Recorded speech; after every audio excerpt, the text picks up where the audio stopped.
Actually, I may be in the wrong room because the speech I prepared tonight is titled "Quantum Mechanics Synchronized with Electromagnetic Spectrum as Anticipated by the Theory of Relativity." And so you have me talking about the Men in Black, huh?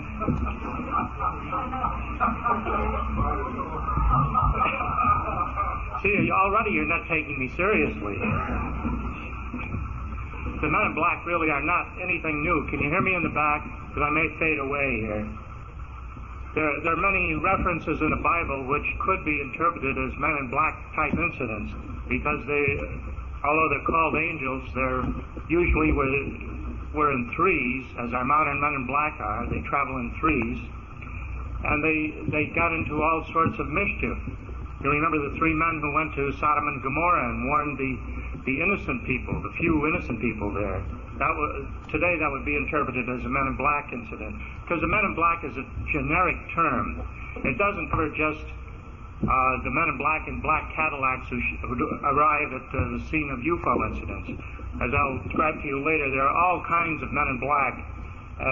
They're mystery men, and we don't know who they are, where they come from, or who's supporting them. And some of these people apparently have a lot of logistical support and financial support that's very mysterious. In the Orient, for thousands of years, there's been a legend called... Is this mic that sensitive? Is this showing up on the tape too? Everything? I need this to hold myself up. In the Orient, for thousands of years, they've had a legend called the King of the World. And it's surprising how many people believe in this. And in the 20s and the 30s, various explorers who were traveling through the Himalayas and India and Mongolia, outer Mongolia, they all heard these legends, and there were a lot of books in the 20s and 30s that mentioned the King of the World. He's right behind me now, rewinding.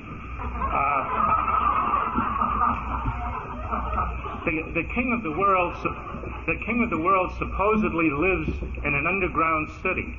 And we've all heard about underground cities. Well, somewhere in the reaches of outer Mongolia, there's supposed to be an underground city where the King of the World resides, and he sends out his agents to control the world, the surface world, and these agents are Men in Black. They're Orientals. They look Oriental. They're dressed in black garments, and they supposedly travel all over the world.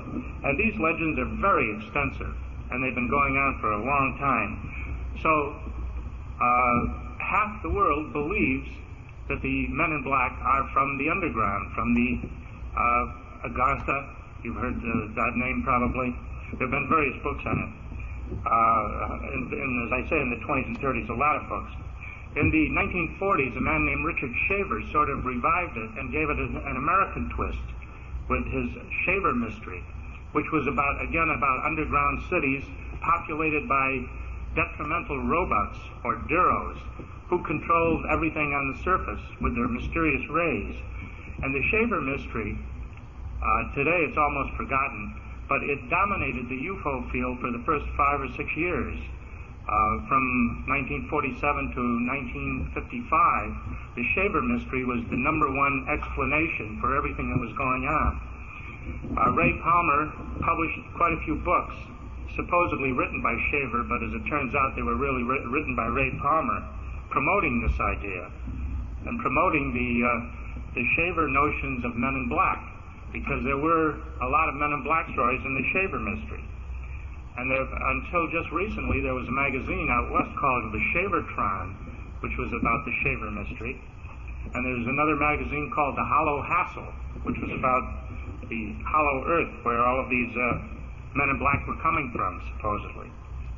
But then, if you go to other religions, the Western religions, you find all kinds of Men in Black stories, especially in the Catholicism and in the Protestant religions. We have all the stories about the devil, who very often is described as looking Oriental, very sinister-looking Oriental, dressed in black garments.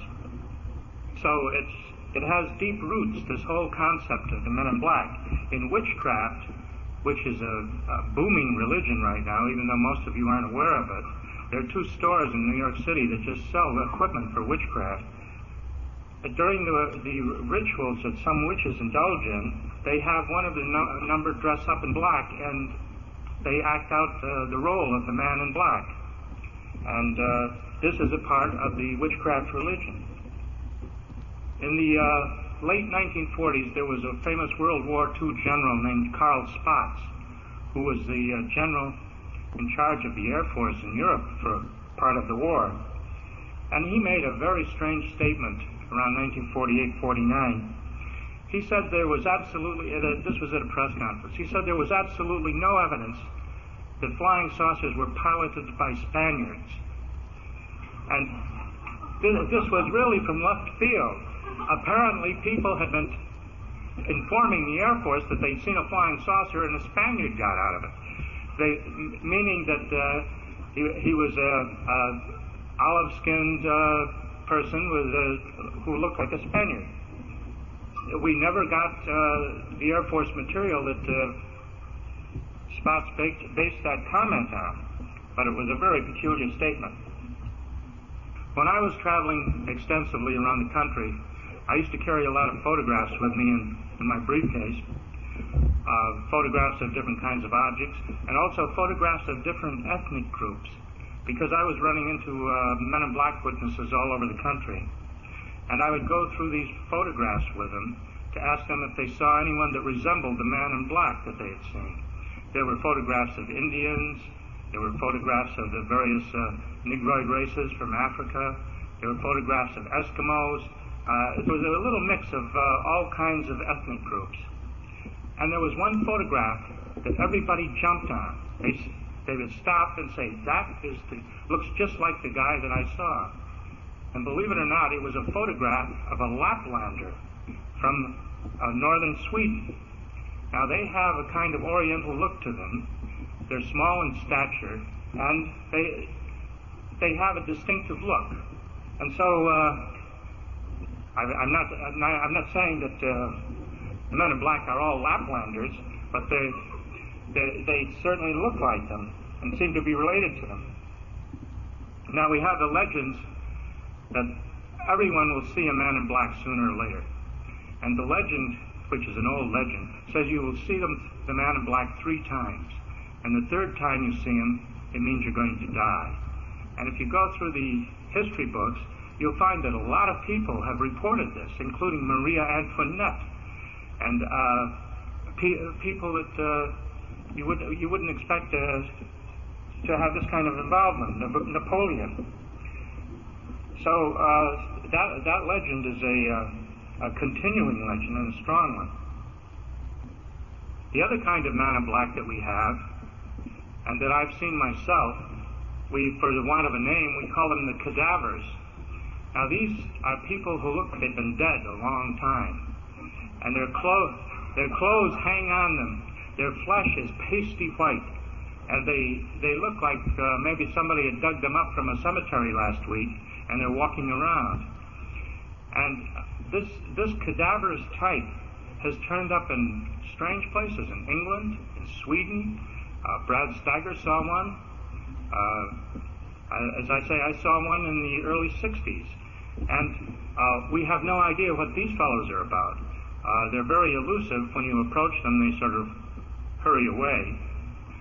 And I've never heard of them saying anything to anybody. But they do have a habit of turning up in UFO areas and following UFO investigators around. So if you ever see a cadaverous-looking man out there following you, you'll know who he is. He's one of them.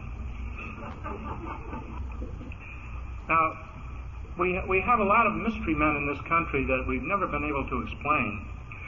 Mystery men who turn up at UFO sightings and spread all kinds of false material around. There was one that comes immediately to mind happened in Texas a few years ago. There was a big movement to dig up a grave in Texas where a little man was supposedly buried. And a very well-dressed businessman type came to this cemetery, and he handed out his business card, and he spent hours there, And he got everybody all stirred up, and he left. And it turned out that his business card was a fraud, and the name that he gave everybody was a fraud. And we don't know where he came from, or where he went, or why he bothered to go to this cemetery. The story was that in 1896, a UFO had crashed in this little town in Texas. And there had been a little man aboard, and the people had buried him in the local cemetery. Now, this story, it turned out, was a newspaper hoax, as there a lot of the stories from 1896 were. But somebody dug up this clipping in the 1970s, and there was a stampede to go to Texas, to this little town, and dig up the cemetery. Of course, the local people didn't like that very much, and it was all a big sensational brouhaha. Nobody ever found anything in the cemetery, but it was great fun for a while. And we have a lot of that type of incident where somebody deliberately stirs up the UFO buffs, and then they vanish. And the UFO buffs remain stirred up sometimes for months or many months afterwards. And very often the stories of these strange, bogus people circulate, get into the UFO literature, and become part of the UFO literature. During the Vietnamese War, in those days, and I'm talking now about the 60s, I had a network of informants all over the country who were sending me newspaper clippings for a newsletter that I was publishing. And I started getting these little clippings from random places, far-flung places, Minnesota and New Mexico and Oregon. And it was the damnedest thing. Somebody was visiting the families of men who were in Vietnam. And this somebody was dressed in a military uniform, and they would drive up to the house of the family, and they would follow military procedures exactly. They would inform the mother or the wife or the father, brother, whoever, that their relative had been killed in Vietnam. And this was a very sinister thing, because it would turn out to be untrue, but you can imagine what it would do to the family for a few days, until they found out that it was not true. And these fellows, whoever they were dressed in the proper military uniform. Our men in black, by the way, when they're in military uniform, there's always something wrong with it. There's something askew. But these men were dressed in proper military uniforms, and they were driving the proper vehicles. Now, anyone who's been in the Army knows that military officers don't ride around in black Cadillacs. They ride around in sedans, Chevys and Fords and things that are usually painted brown. And that's the way these men, what they would be driving would be a simple car, a sedan that's been painted brown. And as I kept getting these clippings, because if we got a few clippings about this, it probably was happening in a lot more places. I assumed that sooner or later the FBI or some police department would do something, and we'd have a big story out of it. But it never happened. These stories trickled in for maybe 2 or 3 years, and whoever these crazy people were, they were doing a lot of damage to these families. You also have to realize that they had to know about the boy in Vietnam, what unit he was stationed with and everything, and they also had to know where his family was located. Some of these families were located on isolated farms that would be pretty hard to find. And yet these guys would drive up to the farm and talk to the mother or the relative, and as I say, tell them that the boy had been killed. So they had to have some kind of elaborate support, a connection with the military in order to do that kind of thing. And it didn't seem, there was a lot of anti-war sympathy, of course, at that time, but it didn't seem to be an action of one of those anti-war groups. So, for want of a better name, we would call these people men in black. And they may still be out there, but who knows what they're doing now. When I first got into the UFO thing in the 1960s in a big way, it was a popular belief that men in Air Force uniforms were silencing witnesses. And this belief was spread by APRO and NICAP, because they would keep getting reports that a man in an Air Force uniform would arrive at the home of the witness and tell them to shut up and keep quiet, appeal to their patriotism. Well, we had a rash of these things on Long Island, and I had strong connections in the Pentagon at that time. An old Army buddy of mine was an assistant to the Secretary of the Air Force. And these Air Force officers would give a name. Sometimes they'd show credentials. They would always be in a black Cadillac, which, as I say, is not standard procedure for a military officer. Usually somebody else would be driving the Cadillac. And these men would be in military uniform, but there would be something just a little bit wrong. The insignia would be in the wrong place on the jacket. Or they would be wearing the wrong type of shoes. To see a military officer dressed in a dress uniform and wearing sneakers, kind of strange. And there was always something that the witness would remember. He said, hey, that was funny. Well, one woman in Wisconsin told me that she invited the officer in and offered him some Jell-O, and he tried to drink the Jell-O. And so it didn't take me long to figure out that maybe these guys really weren't Air Force officers. And my contacts in the Pentagon could not locate these people, the names that they were being given. In a few cases we had the license numbers of the cars, and we would check those out, which is very easy to do, and we'd find out the license had never been issued to anybody. So now how in the world, if you were going to make up a phony license plate, what kind of luck would it take for you to come up with a number that nobody else had? So I started antagonizing the UFO buffs by saying, these guys are not from the Air Force. And he said, Keel is obviously working for the CIA. But as soon as I got wise to them, they started using other techniques. They always stayed one step ahead of me.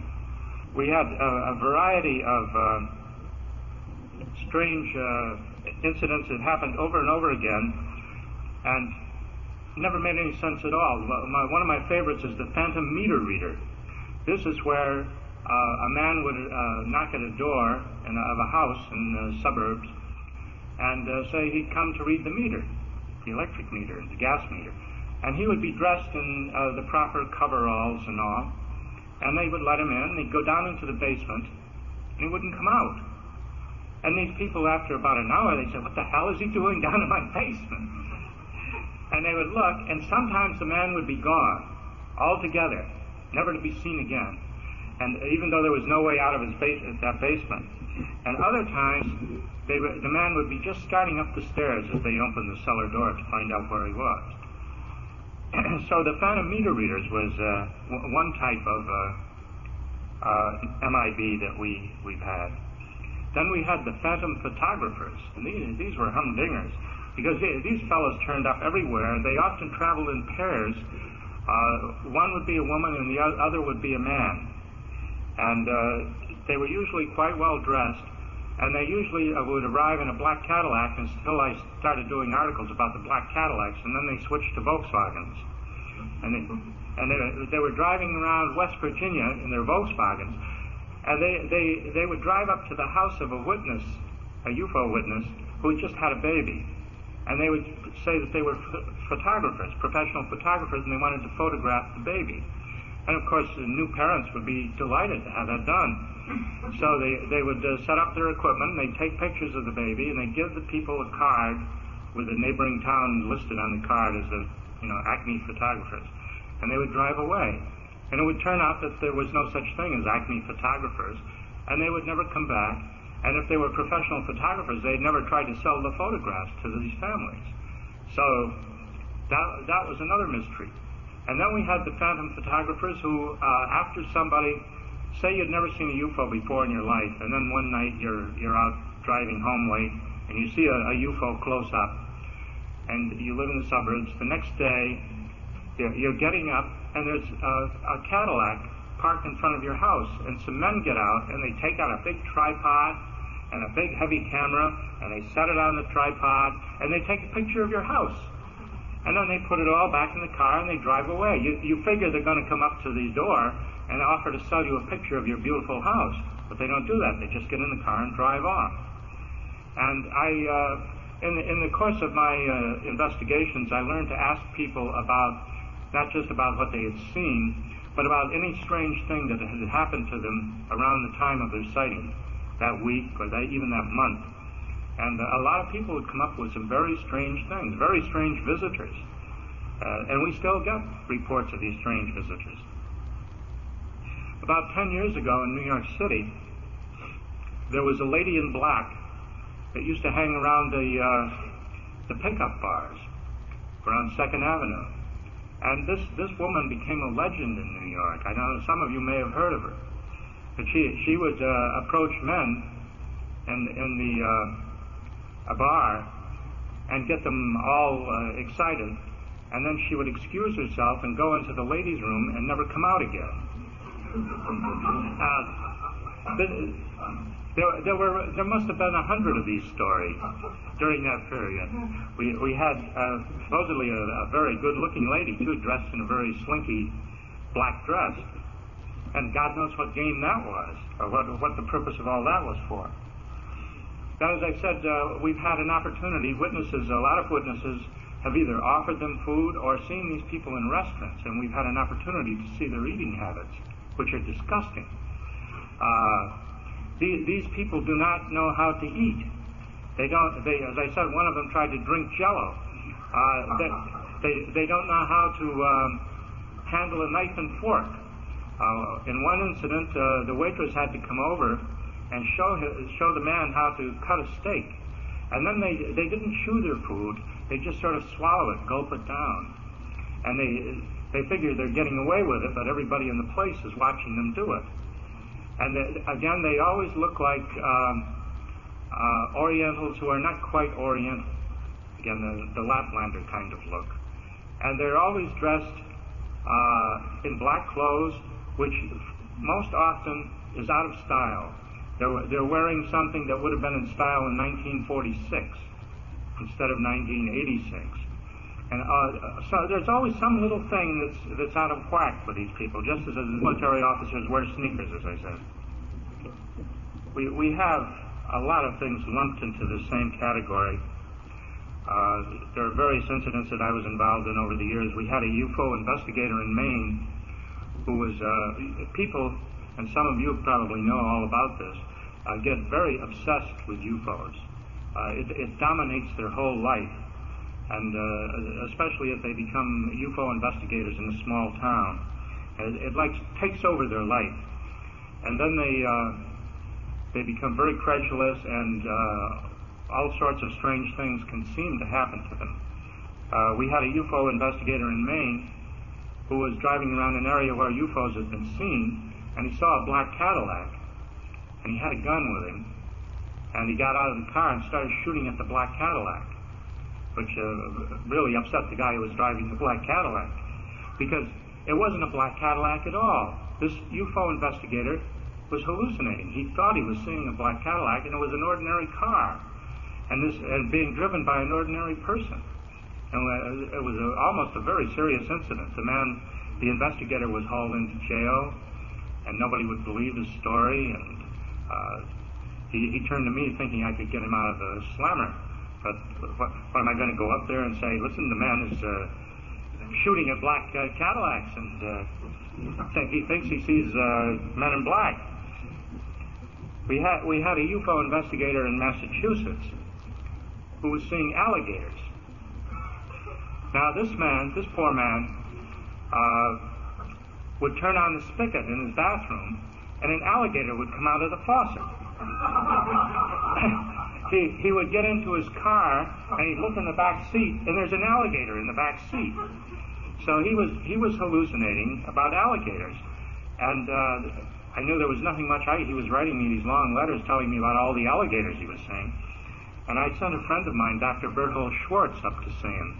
And when Dr. Schwartz arrived there, the man had a shotgun by the door, and he was waiting for Dr. Schwartz, but he was afraid that Dr. Schwartz was a man in black. Dr. Schwartz is a famous psychiatrist.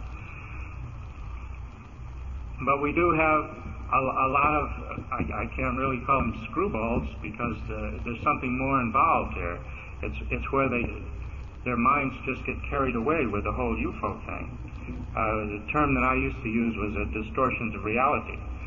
So that very often the people that you're seeing may not be men in black at all. They may be just an ordinary guy in an ordinary suit, and your mind is making him a man in black. Betty and Barney Hill, I don't know if you're up enough with the literature, but Betty and Barney Hill had quite a few men in black episodes, which may have been just hallucinatory. They would go into a restaurant, and they would be followed by this man in a black suit with a mustache, and he would sit down at the table next to them, and while they're eating, this man in black is eating soup, and his mustache falls in his soup. And it was obvious that these people were just following Betty and Barney Hill around, and we would put them into the Men in Black category. We do know that in the early 1950s, the CIA was directly involved in the UFO investigations. But after 1952, there's no really hard evidence of it. The CIA has confessed to the fact that they were involved in UFO investigations between 48 and 52. But then in 52, they had the famous Robertson panel, which decided on the UFO policy, and after that, the CIA was supposedly out of it. But there were still a lot of cases that smelled of the CIA.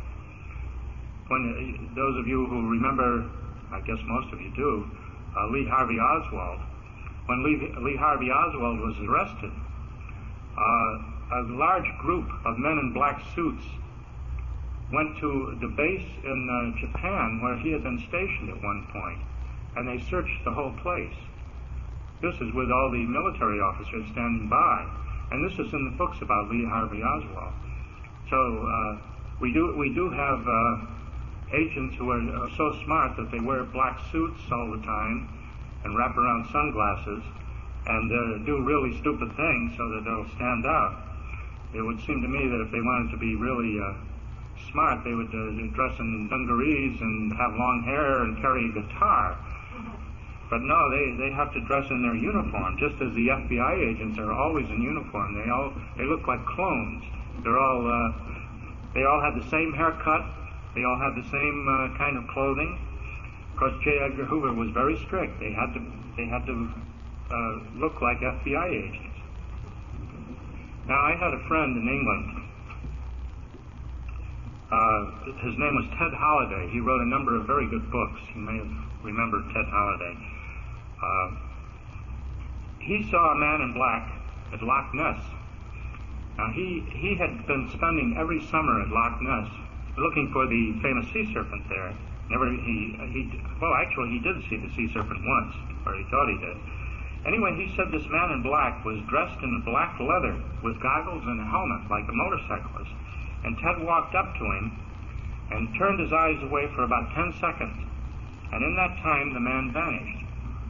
Now, 1 year later, Ted was on that same spot, because he went back there every year, and he had a severe heart attack.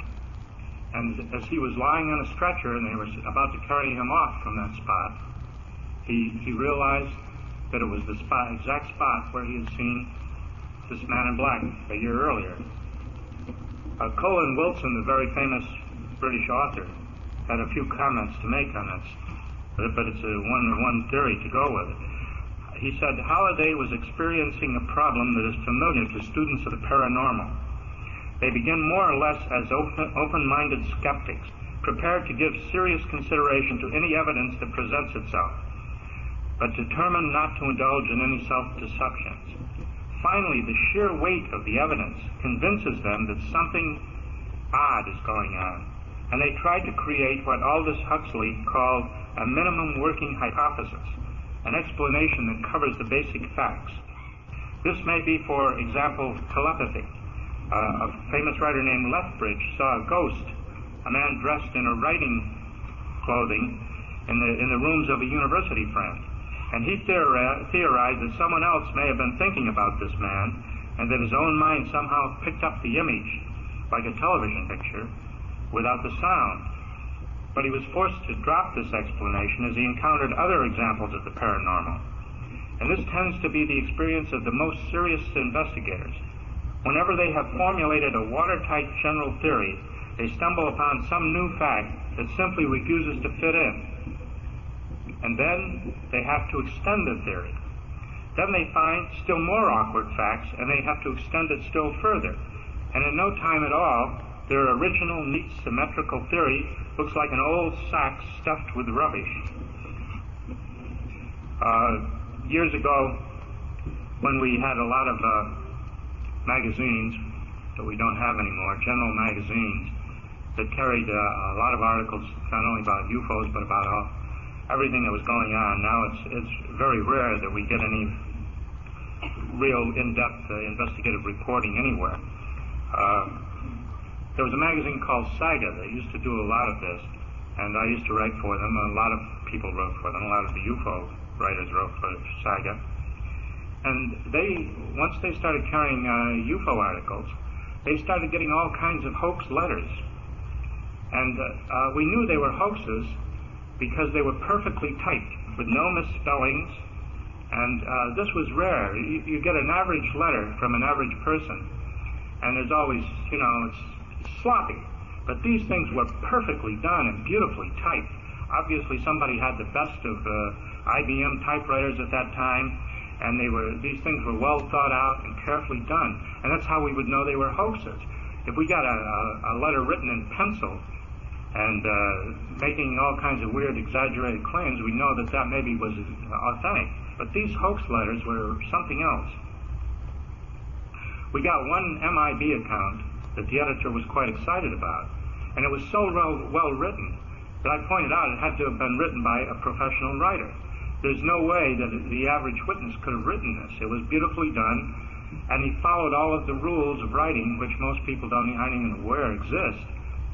And then he went into detail about this elaborate MIB experience, and then he followed it up with a postcard saying that he was leaving by a bus for an unknown destination so that we could never follow through and find out who he was. We've had, around the world, we've had what they call the UMO letters. How many of you have heard of UMO? There have been books about it. This has been going on for over 20 years. It's about 25 years now, I think. These are very elaborate letters written in all languages and sent to leading researchers around the world. And these letters are filled with interesting philosophies. Whoever writes these things has a good knowledge of science and philosophy.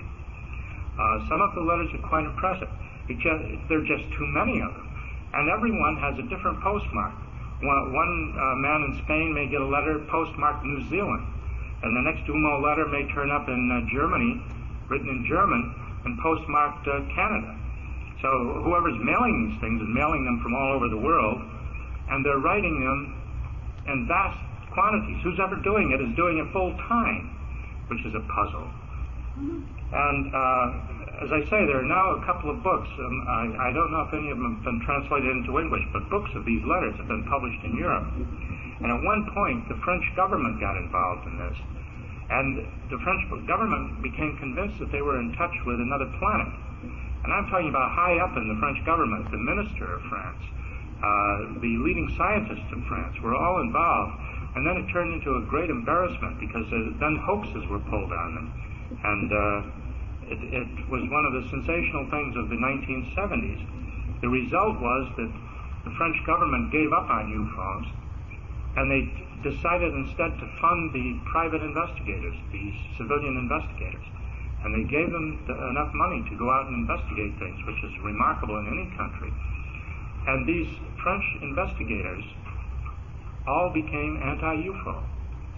Now that they had the funding and they were able to travel around, they reopened old cases like the famous, you may know that in 1952 there were a lot of UFO landings in France, all over France.